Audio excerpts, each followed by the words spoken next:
For tonight's video guys, ma-dinner naman kita diri sa Iloilo Fishport Complex. Do kahilidlaw man abi magpanginaon sa seafoods. Pero ang ipaluto naton ang good for 3 persons lang kag kung pila magasto naton. Let's go!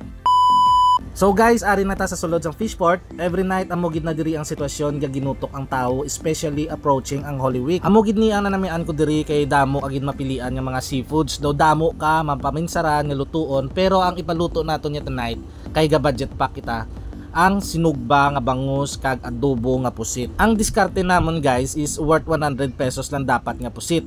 Pero sanggin kilo na 110 siya. Pero go kami Japon kay damo naman ang 110 pesos. Then nangita kami dalago nga bangus. Kay nanamian ko basta maunod ang bangus.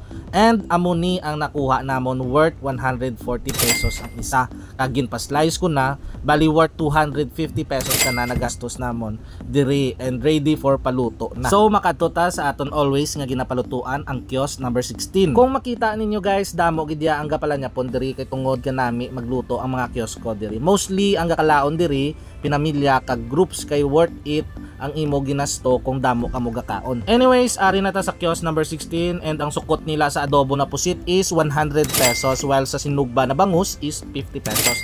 So total of 150 pesos na nagasto namon sa paluto alone. Separate na ang rice and soft drinks. So naghulat-hulat lang kami sang makadali and nag-abot na dayon amon nga gin paluto. Kung makita ninyo, adobo nga pusit pa lang nagatakam-takam na kuda how much more kung damo kapag gid ipaluto, no. So gaba si man ang pricing sa kadamuon kag kung ano klase sang luto ipaluto mo. Hasta lang ko diri guys. So ang total na mo nagasto for tonight is 475 pesos. Good for 3 na nga pagkaon. So hope makatag sa inyo idea. Manyapon tadanay and see you on the next video. Bye bye.